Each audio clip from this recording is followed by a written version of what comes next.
Hello friends, இப்போ இந்த வீடியோவில் நாம் என்ன தலைப்பை பார்க்க போகிறோம் அப்படின்னா, இபிஎஃப்ஓவின் உயர் ஓய்வூதிய திட்டம் மீண்டும் வந்துவிட்டது. இந்த நடவடிக்கையால் உண்மையில் யார் பயனடைவார்கள் அப்படிங்கிற தலைப்பை தான் நம்ம இந்த பதிவில் பார்க்க போகிறோம்.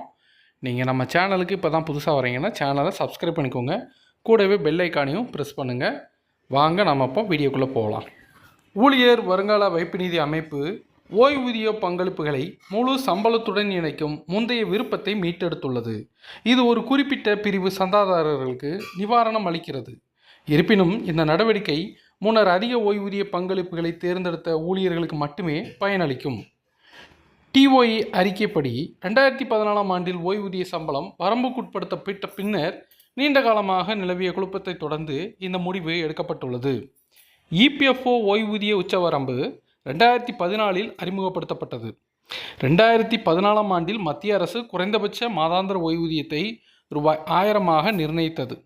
அதே நேரத்தில் ஓய்வூதியம் பெறும் சம்பளத்தை மாதத்திற்கு ரூபாய் 15,000ஆக உச்சவரம்பு விதித்தது. இதன் விளைவாக அதிகபட்ச மாதாந்திர ஓய்வூதியம் சுமார் 7,500ஆக கருதப்பட்டது. ரூபாய் 15,000க்கு மேல் சம்பளம் வாங்கும் இபிஎஃப்ஓவில் சேரும் புதிய ஊழியர்கள் தங்கள் உண்மையான சம்பளத்தின் அடிப்படையில் ஓய்வூதிய கணக்கீட்டை தேர்வு செய்ய அனுமதிக்கப்படவில்லை. இது அதிக வருமானம் ஈட்டும் சந்தாதாரர்களுக்கான சாத்தியமான ஓய்வூதிய பலன்களை கணிசமாக குறைத்தது. இபிஎஃப் மற்றும் ஓய்வூதிய பங்களிப்புகள் எவ்வாறு செயல்படுகின்றன? இபிஎஃப் விதிகளின் கீழ் முதலாளி மற்றும் பணியாளர் இருவரும் அடிப்படை சம்பளத்தில் 12% வருங்கால வைப்பு நிதிக்கு பங்களிக்கின்றனர். முதலாளியின் பங்களிப்பின் ஒரு பகுதி ஊழியர் ஓய்வூதிய திட்டத்திற்கு செல்கிறது.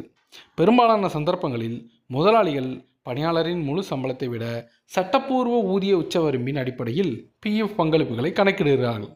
முன்னதாக ஊதிய உச்சவரம்பு ரூபாய் 6,500ஆக இருந்தது, பின்னர் ரூபாய் 15,000ஆக உயர்த்தப்பட்டது. ஓய்வூதியத்திற்குரிய சம்பளத்தின் அடிப்படையில் கணக்கிடப்படுவதால் பெரும்பாலான ஊழியர்கள் ஒப்பீட்டளவில் குறைந்த மாதாந்திர ஓய்வூதியத்தை பெறுகிறார்கள். அதிக ஓய்வூதியத்திற்கான முந்தைய விருப்பம் 2014ஆம் ஆண்டு உச்சவரம்புக்கு முன்பு ஊழியர்கள் ஊதிய உச்சவரம்புக்கு பதிலாக அவர்களின் உண்மையான சம்பளத்தின் அடிப்படையில் ஓய்வூதியத்திற்கு பங்களிக்கும் விருப்பத்தை கொண்டிருந்தனர். இது பொதுவாக பொதுத்துறை நிறுவனங்களால் செயல்படுத்தப்பட்டது, அங்கு முதலாளிகள் அதிக பங்களிப்புகளை வழங்க ஒப்புக்கொண்டனர். இதன் விளைவாக சில ஊழியர்கள் தாங்கள் கடைசியாக பெற்ற சம்பளத்தில் கிட்டத்தட்ட பாதி அளவுக்கு ஓய்வூதியத்தை பெற்றனர். இருப்பினும் 2014ஆம் ஆண்டில் ஓய்வூதிய சம்பளம் வரம்பிடப்பட்ட பிறகு அதிக பங்களிப்புக்கான விருப்பம் திறம்பட நிறுத்தப்பட்டது. திருத்தத்திற்கு முன்பே அதிக ஓய்வூதியத்தை தேர்ந்தெடுத்தவர்கள் குறித்தும் குழப்பம் இருந்தது. சில சந்தர்ப்பங்களில் அதிக பங்களிப்புகள் கிட்டத்தட்ட 2 ஆண்டுகளுக்கு நிறுத்தப்பட்டதாக கூறப்படுகிறது. இப்போது என்ன மாறிவிட்டது? சமீபத்திய தெளிவுபடுத்தல் உண்மையான சம்பளத்தின் அடிப்படையில் ஓய்வூதியத்திற்கு பங்களிக்கும் முந்தைய விருப்பத்தை மீட்டெடுக்கிறது. அதிகாரிகளின் கூற்றுப்படி இது ஒரு புதிய நன்மை அல்ல, ஆனால் முந்தைய ஏற்பாட்டின் மறுசீரமைப்பு ஆகும். முக்கியமாக இந்த நடவடிக்கை 2014 திருத்தத்திற்கு முன்பு ஏற்கனவே அதிக ஓய்வூதிய விருப்பத்தை பயன்படுத்திய ஊழியர்களுக்கு மட்டுமே பொருந்தும். இது அனைத்து இபிஎஃப்ஓ சந்தாதாரர்களுக்கும் தானாகவே நீட்டிக்கப்படாது. கூடுதலாக இந்த விருப்பம் அதிக தொகையை பங்களிக்க முதலாளியின் விருப்பத்தை பொறுத்தது. முதலாளியின் ஒப்புதல் இல்லாமல் ஊழியர்கள் ஒருதலைபட்சமாக அதிக ஓய்வூதியங்களை பங்களிப்புகளை தேர்வு செய்ய முடியாது. இபிஎஃப்ஓ சந்தாதாரர்கள் மீதான வரையறுக்கப்பட்ட தாக்கம். தகுதியுள்ள ஊழியர்களுக்கு இந்த மறுசீரமைப்பு குறிப்பிடத்தக்கதாக இருந்தாலும் இது இபிஎஃப்ஓ உறுப்பினர்களின் ஒரு சிறிய குழுவிற்கு மட்டுமே பயனளிக்கும் என்று எதிர்பார்க்கப்படுகிறது.